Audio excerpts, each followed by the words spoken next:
નમસ્કાર મિત્રો, આપણે બધાએ છેલ્લા 3 મહિનાની અંદર ભારત પાકિસ્તાન, ઈરાન ઇઝરાયલ અને હાલમાં થાઈલેન્ડ અને કંબોડિયાના યુદ્ધ વિશે જાણ્યું. ત્યારે એવું કહેવાય છે કે આપણે અત્યારે ત્રીજા વિશ્વયુદ્ધના આરે આવીને ઊભા છીએ. અહીંયા જાણવું જરૂરી એ છે કે પ્રથમ વિશ્વયુદ્ધ કેવી રીતે થયું હતું. જો આપ જાણવા માંગો છો પ્રથમ વિશ્વયુદ્ધના કારણો શું હતા, એના પરિણામો શું આવ્યા, એ ક્યારે થયું હતું, એનું તાત્કાલિક કારણ શું હતું, તો આ વિડીયો જો તમને મજા આવશે. મિત્રો, કોઈ પણ નાની એવી ઘટના, એટલે કે બે વ્યક્તિ વચ્ચેનો ઝઘડો, એ બે મિત્રો હોય કે બે પતિ પત્ની હોય, એના વચ્ચે પણ જો ઝઘડો થાય તો એ તાત્કાલિક થતો નથી. કારણ સમજાવું તમને.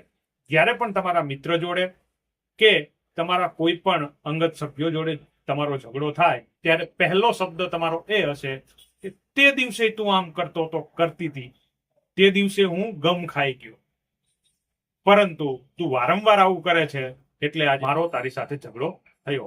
એનો મતલબ શું થયો કે તે દિવસે તમારા બંનેના ઝઘડાના બીજ રોપાઈ ગયા હતા. તો પ્રથમ વિશ્વયુદ્ધમાં પણ કંઈક આવું જ બન્યું હતું. પ્રથમ વિશ્વયુદ્ધની અંદર પણ ઘણા બધા કારણો જવાબદાર હતા, જેમાં ઉગ્ર રાષ્ટ્રવાદ, સૈન્યવાદ, જૂથબંધીઓ વગેરે અનેક કારણો જવાબદાર હતા. પરંતુ તાત્કાલિક કારણની વાત કરવામાં આવે તો 28 જૂન 1914માં ઓસ્ટ્રિયાના પાટવી કુંવર આર્કડ્યુક ફ્રાન્સ ફર્ડિનેન્ડ બોસ્નિયાના પાટનગર સારાજોવાની અંદર એ અને એમની પત્ની જઈ રહ્યા હતા. ત્યારે તેમની ગોળી મારીને હત્યા કરવામાં આવી. જે હત્યા કરનાર હતો બ્લેક હેન્ડ સંસ્થાનો પ્રિન્સિપ. આ વ્યક્તિનું માનવું હતું કે ઓસ્ટ્રિયાની જગ્યાએ સર્બિયાએ બોસ્નિયા પર નિયંત્રણ મેળવવું જોઈએ, એટલે તેને આર્કડ્યુકની હત્યા કરી દીધી. આના કારણે સમગ્ર યુરોપ ચકિત થઈ ગયું. આ ઘટના માટે સર્બિયાને જવાબદાર ઠેરવી અને ઓસ્ટ્રિયાએ સર્બિયાને ચેતવણી આપી કે 48 કલાકની અંદર આ ઘટના વિશે તમારી સ્થિતિ સ્પષ્ટ કરો અને અપરાધીઓને તાત્કાલિક ગિરફ્તાર કરવામાં આવે અને એને સજા કરવામાં આવે. પરંતુ સર્બિયાએ ઓસ્ટ્રિયાની માંગ ઠુકરાવી દીધી.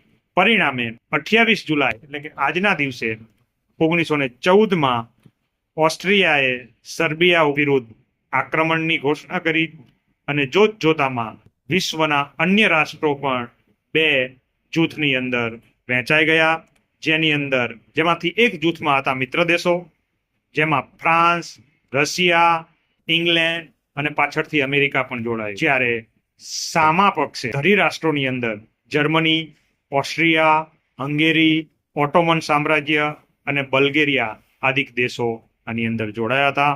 આ યુદ્ધના પરિણામે બહુ જ મોટા પ્રમાણની અંદર જાન, માલ અને આર્થિક નુકસાન પણ વિશ્વના દેશોએ ભોગવવું પડ્યું.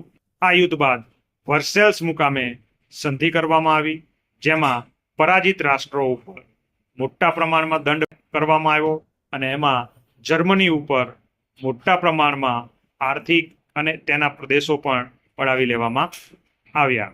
આ દંડ જર્મની ઉપર એટલો બધો ક્રૂર હતો કે જેના કારણે આગામી સમયમાં હિટલરે આ વર્સેલ્સની સંધિને કાગળનું ચીથરું કહી અને ઉડાડી દીધી હતી. એવું કહેવાય છે કે બીજા વિશ્વ યુદ્ધના બીજ પણ આ વર્સેલ્સની સંધિથી રોપાયા હતા. તો હાલની જે પરિસ્થિતિ છે એમાં દરેક રાષ્ટ્રો સમજે અને પરસ્પર કોઈ પણ સંઘર્ષ હોય તેનો ઉકેલ યુદ્ધની જગ્યાએ શાંતિમય વાટાઘાટોથી લાવશે તો વિશ્વનું કલ્યાણ થશે અને વસુધૈવ કુટુંબકમની ભાવના સાકાર થશે. Thank you very much.